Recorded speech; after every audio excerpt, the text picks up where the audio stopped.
Olá pessoal, vamos iniciar então hoje a nossa quarta aula dentro de Administração Geral, ou TGA, não é? Falamos bastante então nas aulas anteriores sobre administração, teoria clássica, teoria científica e teoria da burocracia, ok? Então iniciaremos essa aula com um pequeno resumo daquilo que foi dito até aqui sobre Taylor, né, que trabalhou a sua teoria científica, né, da administração científica, baseada aí na ergonomia, né, no estudo de métodos e tempos. O Fayol, dentro da teoria clássica, né, planejamento, controle e hierarquia. E Max Weber com a teoria da burocracia, não é? A meritocracia, o poder ao cargo, enfim. Também gostaria de acrescentar aí, né, nessa administração clássica, vamos chamar assim, todos esses autores, não é? Todos esses pesquisadores e engenheiros, enfim, não é? Henry Gantt, né, com o fator tempo, custo e trabalho. Então, o gráfico de Gantt é uma coisa bastante utilizada ainda hoje em dia, não é? Acrescentou aí aos trabalhos, né, essa teoria dentro da administração clássica, o seu trabalho. Ford, né, com a linha de produção, estabeleceu-se aí uma forma de produção em linha, conforme as suas pesquisas e o seu trabalho. Frank e Lillian Gilbert, né, ambiente e eliminação de desperdícios, todos esses contribuíram também para essas administração clássica, vamos chamar assim, né, para todas essas teorias que vimos até agora.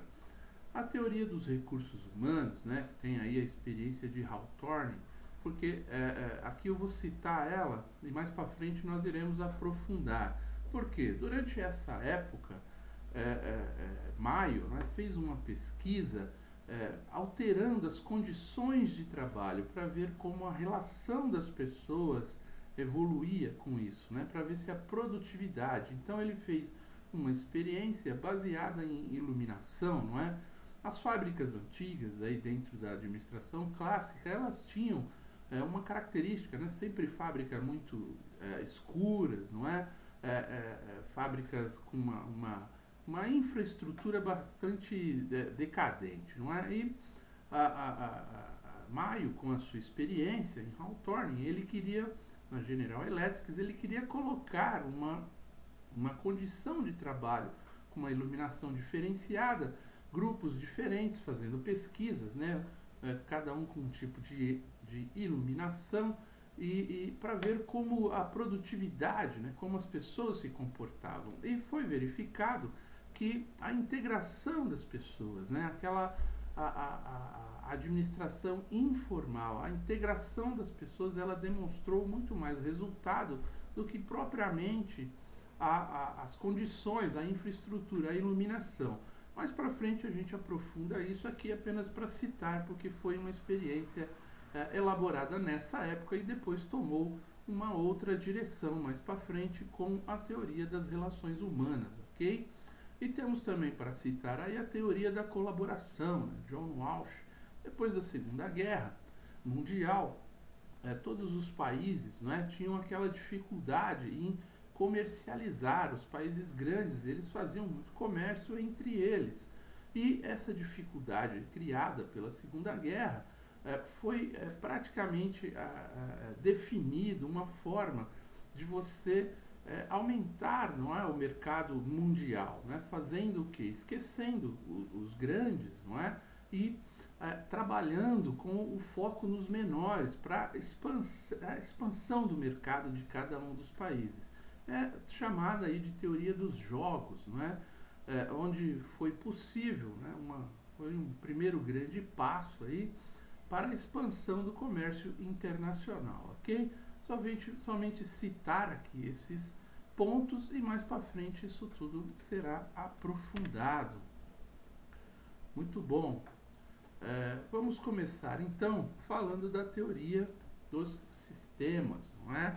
Após esse período de pós-guerra, né, o pressuposto básico é a organização de um sistema aberto que deve se ajustar ao meio ambiente, conforme falamos. Então, um sistema, ele tem várias portas de entrada, ele tem um caminho, não é um processo que ele deve seguir, e várias portas de saída, ou apenas uma porta de saída, não é? Porque você pode ter vários produtos ou um único produto, mesmo que para esse produto você tenha várias matérias-primas ou vários fornecedores diferentes, mas que na saída ele vai constituir o mesmo produto, independentemente de onde venha o material ou do tipo de aplicação de material, não é? Da quantidade de material, vamos dizer assim, a composição do item ela pode se alterar, mas o resultado final, o produto, ele tem que ser o mesmo, ok? Então, a partir aí de 1950, no final da Segunda Guerra, os países começam a se tornar mutuamente dependentes, né, com essa expansão do comércio internacional. Citamos aí o sistema global, né, composto por partes diferentes, interdependentes e interligadas, ou seja, começa-se aí o processo de globalização, não é? São partes diferentes, mas que uma depende da outra, porque um país começa a dar foco àquilo que ele produz melhor, fazendo aí uma relação, né, estabelecendo uma relação de trocas entre os países para que o desenvolvimento ele fosse de todos poderiam participar de alguma forma desse sistema, ok? As particularidades, políticas econômicas, regras, leis e fenômenos sociais. Então aí você começa a criar políticas internacionais, não é? Porque cada país, né, ainda hoje já é bastante complicado. Imagina há muitos anos atrás, onde a comunicação era muito mais difícil. Então, as políticas econômicas, as regras, as leis, então teve que ocorrer aí, nós aprofundamos isso muito nas aulas de comércio internacional, algumas reuniões que foram construídos grandes acordos, não é, para estabelecimento de algumas regras comuns entre todos os países para que o comércio internacional ganhasse cada vez mais importância. E essa interdependência, essa relação entre todos os países, ela fosse cada vez mais importante, cada vez mais desenvolvida, ok? O conflito mundial, ele reflete nas concepções do conhecimento e da ciência, ou seja, nós temos países, né, bastante avançados economicamente e tecnologicamente. E já nessa época já fazia uma grande diferença isso. E alguns outros países não, né? Como são conhecidos aí, países em desenvolvimento ou do terceiro mundo, como alguns gostam de dizer. Os países mais desenvolvidos, eles possuíam produtos que tinham uma elasticidade, vamos dizer assim, né, no preço, né, no consumo, por serem produtos que os demais países gostariam de consumir, e os preços eles tinham elevações, né, constantes, enquanto que os commodities, né, que eram os produtos aí basicamente dos países em desenvolvimento, a relação de custo e preço, não é, ela sempre foi decrescente, ou seja, uma relação bem inelástica, fazendo aí com que alguns países não tivessem a mesma competência para concorrência, não é, nos mercados internacionais. A conclusão, o conhecimento e composto de um sistema maior, explicado pelas regras gerais aplicadas a todos. Então, conforme falamos, né, as regras, né, os acordos, o GATT, não é? O GATT foi o início da criação da OMC, né, Organização Mundial do Comércio. A gente entra bastante detalhadamente nesses assuntos nas aulas de comércio internacional, apenas aqui citando para conhecimento, ok? Porque a teoria dos sistemas, ela leva em consideração essa relação, esse relacionamento entre todos os países através do comércio mundial. O sistema não pode ser compreendido por uma análise exclusiva e separada de cada uma das partes, ou seja, quando você diz que você tem um sistema, não estamos falando aqui de um sistema tecnológico, de um sistema de informação. Estamos falando de um sistema de processos, né, de trabalhos, de interrelacionamento, de fases, vamos dizer assim, da economia, né, da produção, da administração. Então você não analisa um sistema parte por parte, você analisa ele como um todo, não é? Você olha sempre o resultado, ou seja, o que entra, como entra, o tamanho e a quantidade, né, das portas de entrada, o processamento e a saída do material, ok? Do produto, do serviço. Se baseia pela compreensão de todas as partes e a dependência da necessidade da integração. Conforme falamos, um sistema ele tem que ter, né, início, meio e fim, entrada, processamento e saída. E essa saída ela pode ser generalizada, né? Ela pode ser distribuída entre vários produtos ou apenas um produto, ok? Os diversos ramos do conhecimento, física, química, biologia, psicologia, trocam objetos de estudo, inclusive a administração. Ou seja, dentro de um sistema, todos esses processos, todas essas ciências, elas vão se unir, vão transformar, não é, aquilo que é um processo numa coisa única, garantir que esse processo, não é, físico, químico, biológico do material, ele flua com naturalidade, fazendo com que o produto da empresa mantenha um padrão, não é? Principalmente quando falamos aí de produção em escala, certo? Porque a Revolução Industrial trouxe isso, a padronização e não produtos artesanais como eram feitos antigamente, ok? Então a teoria geral da administração passa por a ampliação, né, com uma abordagem da abordagem clássica para a abordagem humanística, neoclássica, estruturalista e comportamentalista, e até mesmo essa abordagem sistêmica. Então tudo isso é um processo, é um desenvolvimento da teoria dos sistemas. A teoria dos sistemas, ela não tem aí um autor praticamente definido. Temos aí vários autores e vários sistemas, né, vários conhecimentos contribuindo para essa evolução. Por isso aqui citamos essa ampliação, né, da abordagem clássica, passando, né, para a abordagem humanística, que veremos mais à frente, a neoclássica também, estruturalista e comportamentalista, ok? E essa própria abordagem que estamos vendo agora. Qual que é o embasamento dessa teoria, né, da teoria dos sistemas? A crítica à visão de que a natureza esteja dividida em áreas separadas, né, biologia, física, química e psicologia. Ou seja, dentro dessa teoria, como dissemos antes, o importante é a integração entre todas essas áreas, entre todas essas ciências, fazendo com que o processo ele seja único, né? Um processo de entrada, quantidade, número, em força, peso, né? A mistura dos materiais, não é?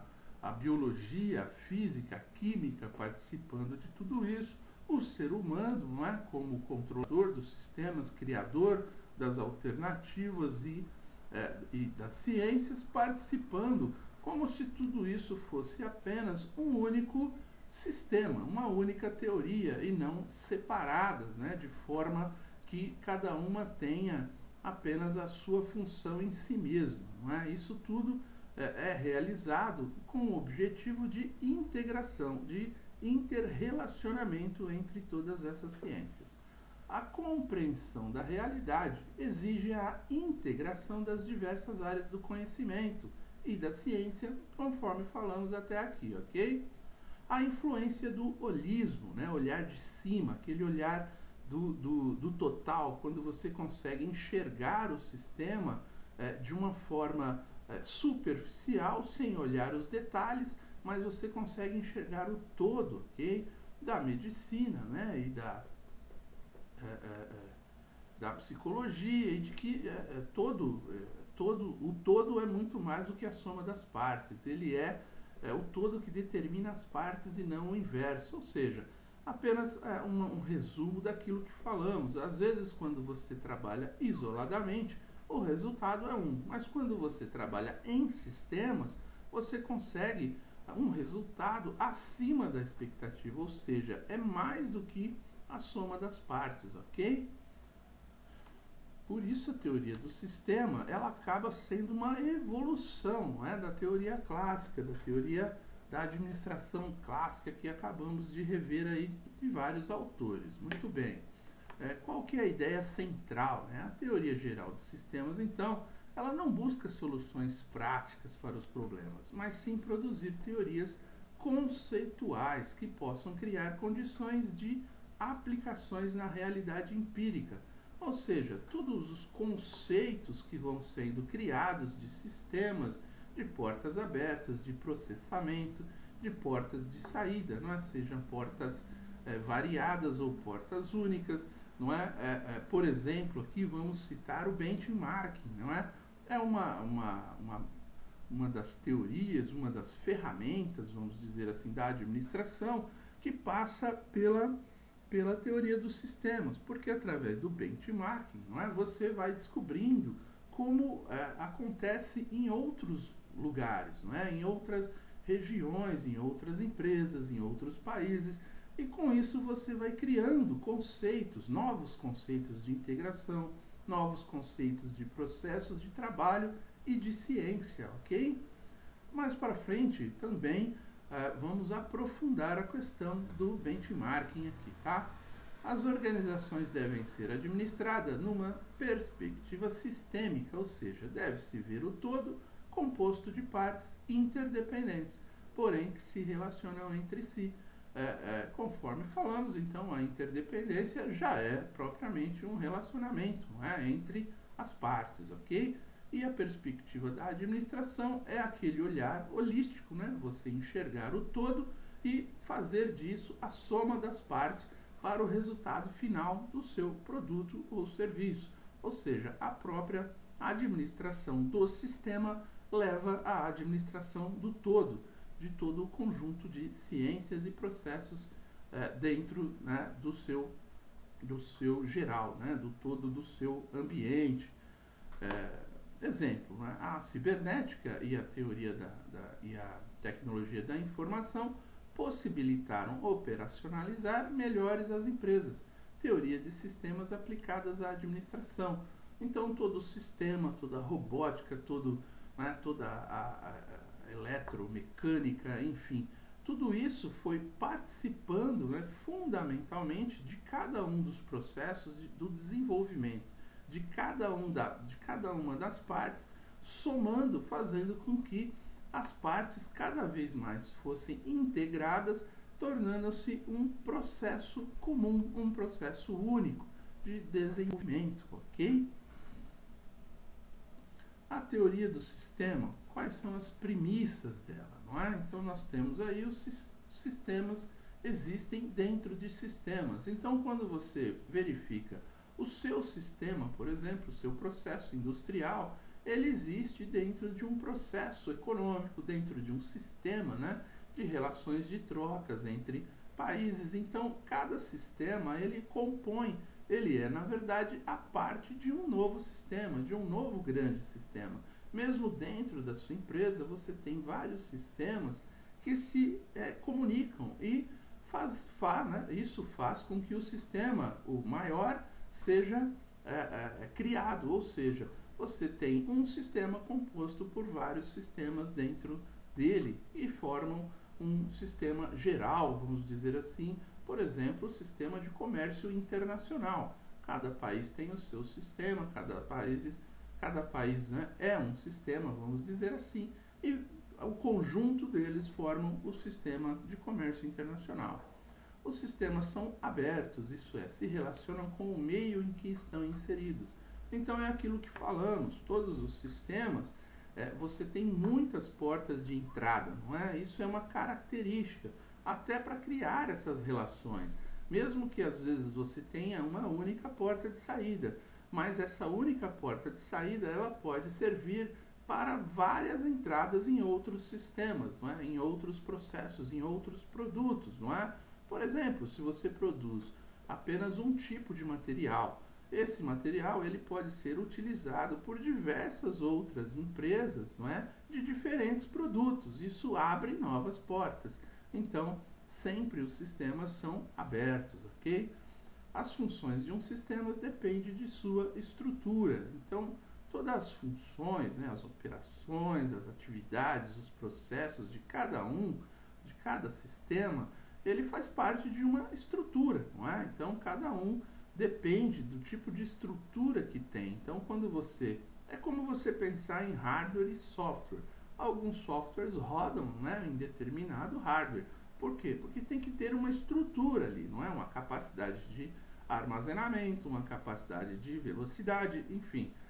Todo sistema que não é, vamos dizer assim, de informação é a mesma coisa. Você precisa criar uma estrutura que adeque, né? Que consiga fazer com que esse sistema tenha continuidade, que tenha giro, né? Que tenha fluxo, ok?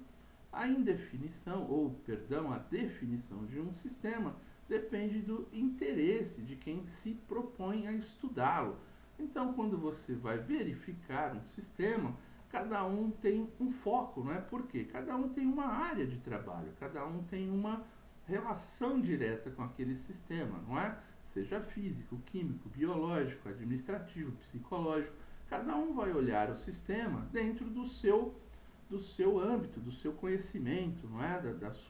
Do seu estudo, e vai fazer com que aquele sistema se desenvolva por partes, porém, essa parte ela sempre vai ter que olhar para o todo, porque algo que eu faço em determinado local pode afetar outros processos, outros produtos, outros mercados, outros clientes, né? Outros fornecedores. Então, o que eu tenho que fazer? Eu tenho que estudar separadamente o meu objeto, aquilo que eu me proponho, porém olhar sempre o todo, ok?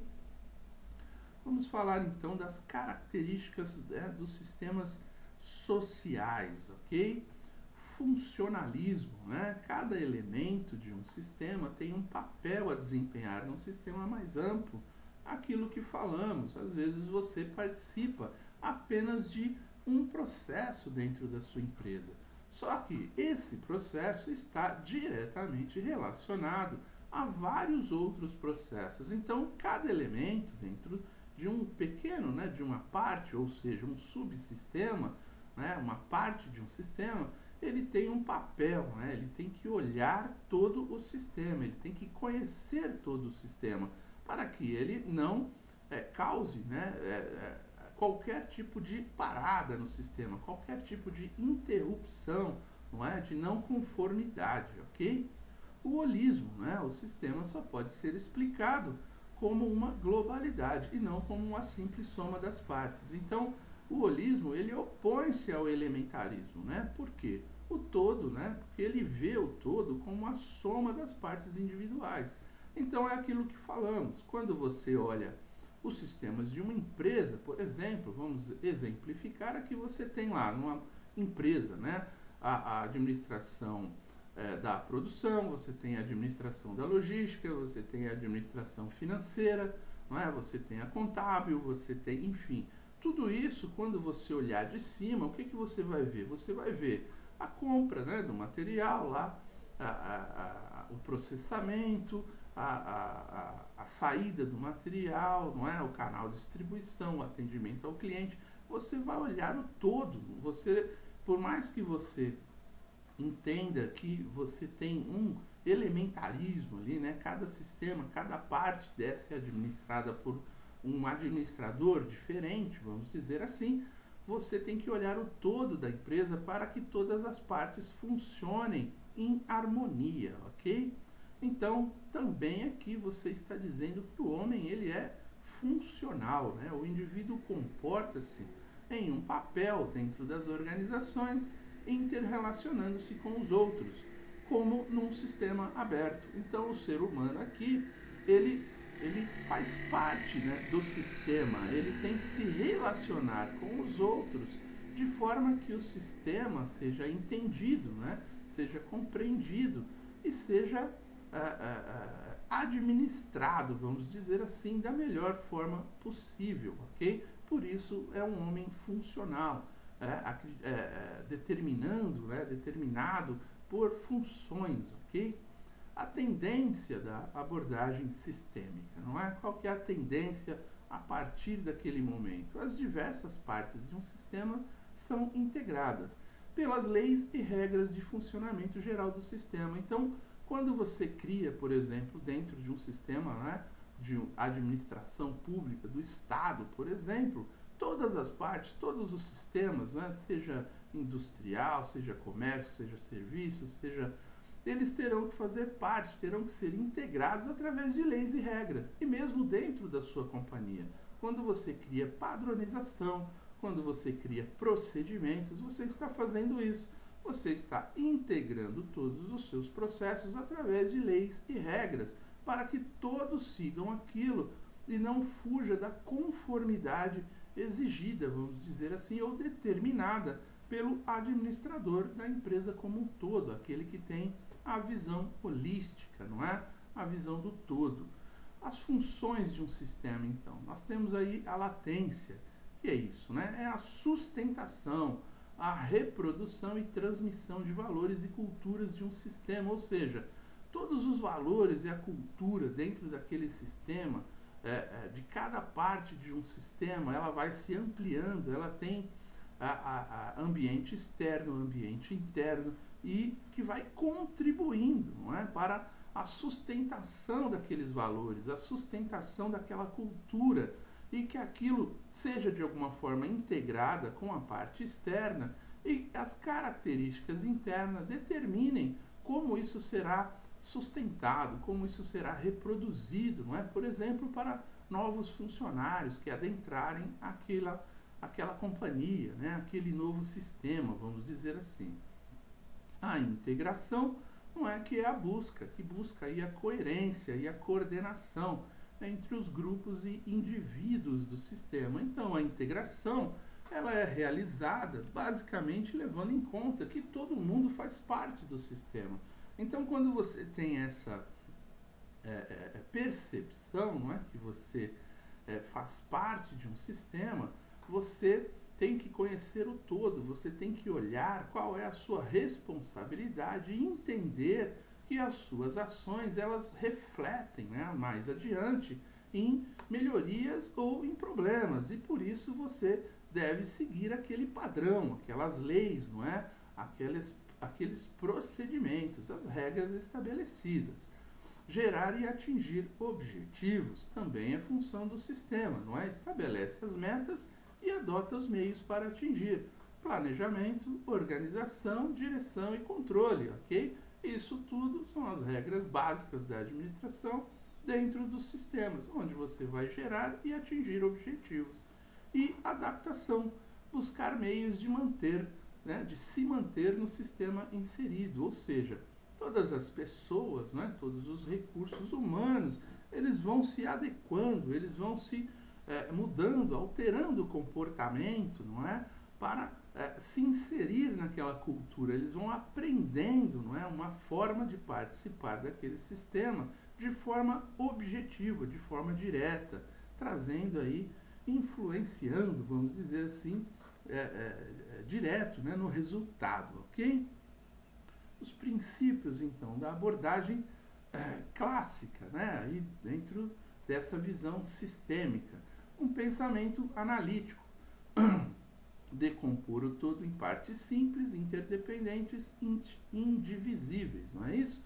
Então, é aquilo tudo que falamos. Por mais que você desenvolva e conheça aprofundadamente uma parte do processo, né, seja financeiro, seja produtivo, seja de serviços, você, mesmo que decomponha isso em partes simples, você tem que levar em consideração que essa parte ela é interdependente, ela está ligada a um sistema e ela não é divisível. Você não pode olhar somente para o seu umbigo, você tem que olhar o todo, ok?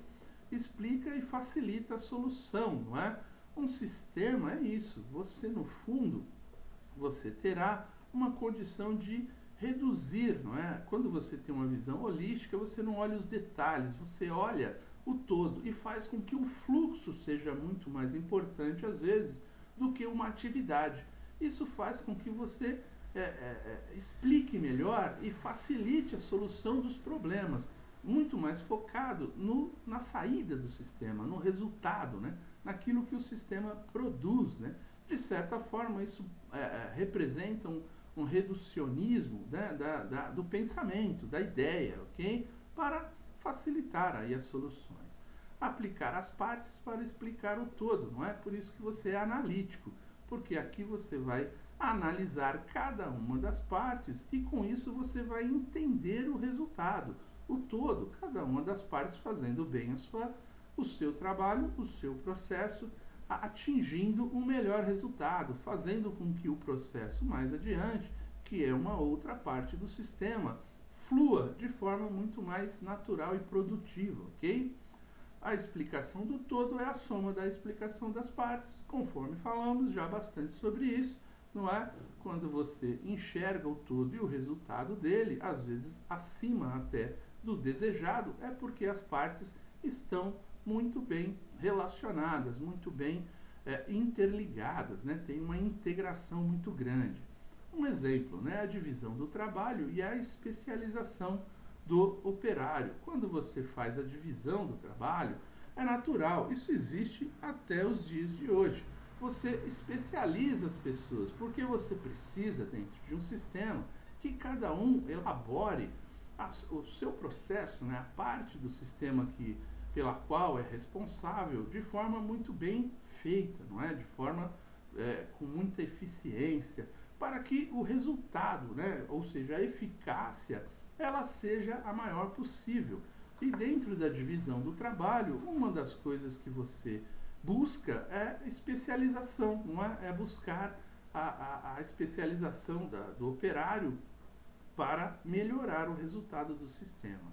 O mecanismo é um princípio que relaciona causa e efeito entre dois fenômenos. Então, quando você fala de mecanismo, não é? É a mecânica de como algo funciona, não é? Sendo ele um objeto, uma máquina ou não, sendo ele um processo entre pessoas, né? Como o mecanismo da coisa funciona, como se relaciona entre o que causa alguma coisa e qual é o efeito que aquilo vai lá adiante dentro do sistema, não é? Para quando você, principalmente aqui nesse caso, quando você divide as partes para conseguir entender o todo, ok? O resultado de um fenômeno constitui a causa de outro fenômeno, conforme falamos bastante aqui. Então, dentro de um sistema, quando você produz um resultado em algum lugar, isso vai causar um outro resultado mais adiante, melhor ou pior, de acordo com o que você fez nos processos anteriores, ok? E os fins justificam os meios. Enfim, o que buscamos é o resultado. Se o sistema olha para a porta de saída, não é? Que é o resultado, ele vai buscar dentro dele uma adaptação de todos os processos, através aí do reducionismo, para que o resultado seja o melhor possível, não é? E aí os fins justificarão tudo aquilo que eu faço, né? Todos os meus meios, todos os meus processos, ok?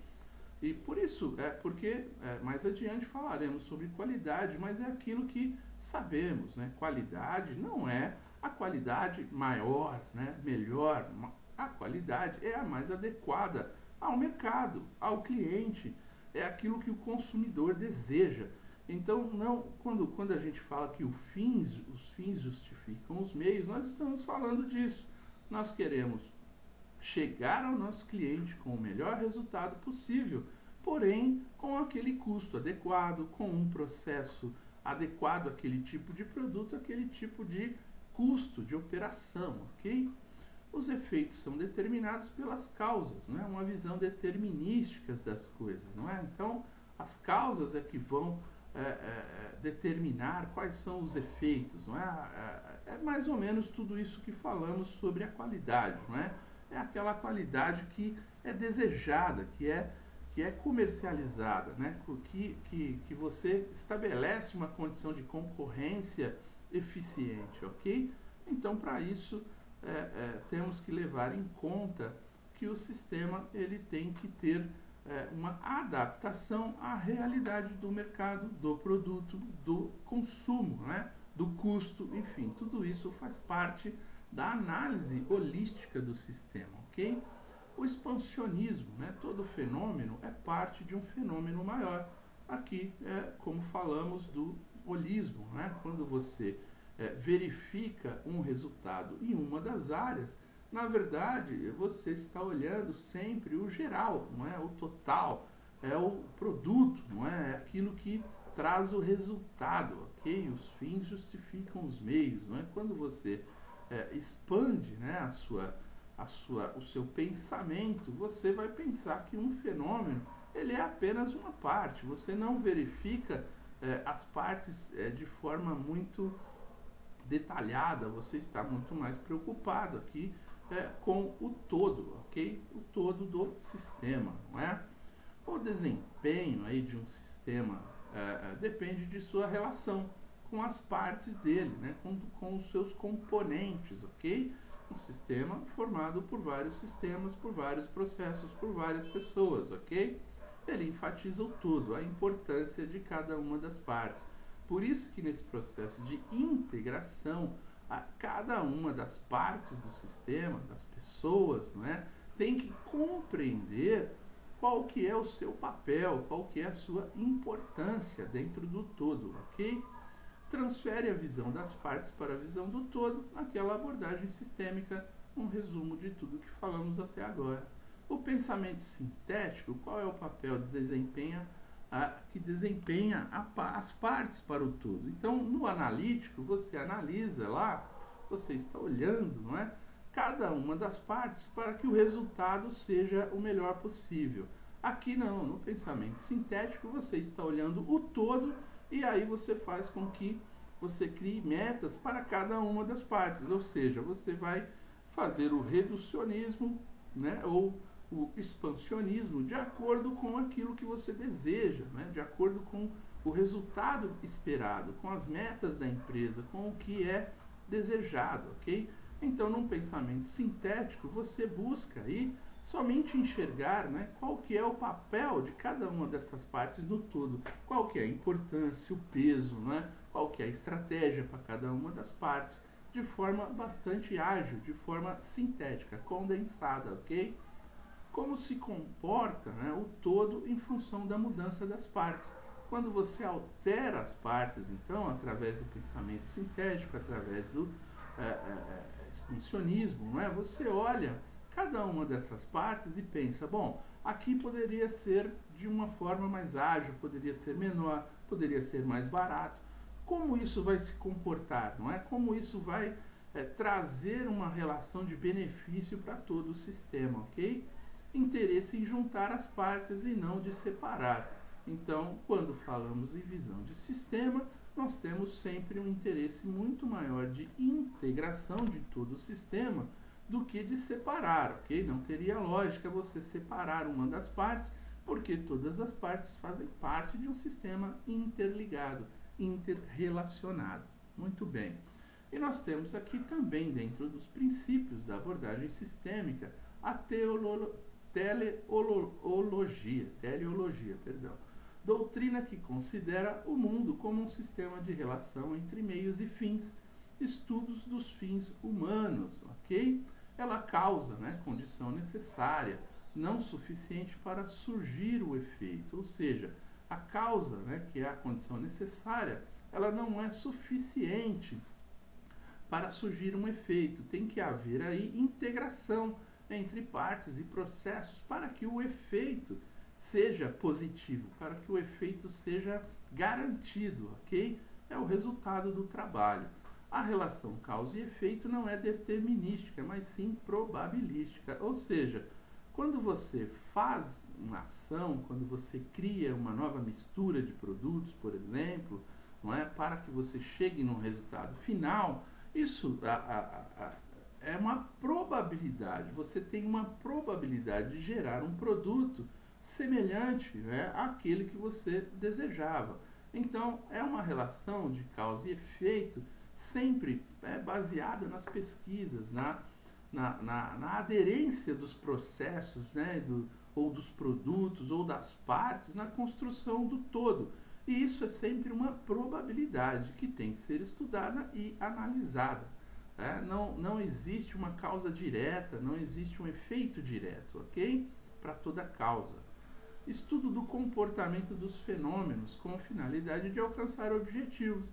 Então, cada fenômeno, né, cada processo, cada ação, cada resultado, ela tem sempre que olhar o objetivo. Né? E o objetivo qual é? O objetivo é fazer parte do sistema maior. Se você tem um sistema interno de produção, financeiro, econômico ali, não é? Você, de cultura, né, de clima organizacional, você tem que fazer com que o estudo de cada fenômeno, né, de cada condição estabelecida ou que surjam através desses relacionamentos, eles se integrem aos processos externos, não é? Aquilo que existe na cultura local, na cultura do país, na cultura do comércio internacional, se for o caso, ok? Mecanismos, né? Causa, efeito, teleológico, propósito, objetivo de produzir. É o mecanismo, é aquilo que falamos. Quando você olha um sistema, né, ele tem um mecanismo próprio, uma forma de produzir efeito, uma forma de causar efeitos práticos, né, de construir processos, sistemas, de supervisionar pessoas, enfim. Então, toda essa causa, efeito, toda essa doutrina, né, que considera o mundo como um sistema de relações entre meios e fins, não é? O propósito, você vai buscar sempre o propósito, né? O objetivo de produzir determinada coisa. É como se estivesse falando de pesquisa de mercado antes de você lançar um produto, por exemplo, não é? Você vai olhar todo o mecanismo, todo o custo, todo o investimento, todo o treinamento, você vai olhar qual que é a relação, né, entre todos os meios e os fins, os resultados, né, custos, relações diretas de custo-benefício, ok? Sistemas com entidades funcionais e globais em busca de objetivos e finalidades. Então, os sistemas, né, todos são entidades, né, têm suas funcionalidades, né, gerais, e eles fazem parte de um todo, não é? E eles buscam, né, aí, os objetivos, as finalidades. Para que eu faço algo? Né? Ele tem que ter um resultado. Então, aqui, finalizando, né, toda essa teoria dos sistemas, enxergamos então os sistemas, né, através aí de visões por cima, né, visões holísticas, né, expansionismo ou reducionistas, ou até mesmo de custo e benefício, não é? Relações entre meios e fins e estudo dos fins humanos, enfim, tudo isso faz parte da teoria, né, dos sistemas. É isso que isso é um avanço em relação à administração olhada lá atrás, que sempre estávamos analisando por parte, por processos. Então, a teoria do sistema, ela faz uma integração maior sobre todos esses aspectos, com essa visão muito mais abrangente, não é? De cada processo, de cada sistema, dentro de vários outros sistemas muito maiores, ok? Então é isso. Na próxima aula, então, abordaremos mais outros novos assuntos. Até aqui eu agradeço, muito obrigado e até mais.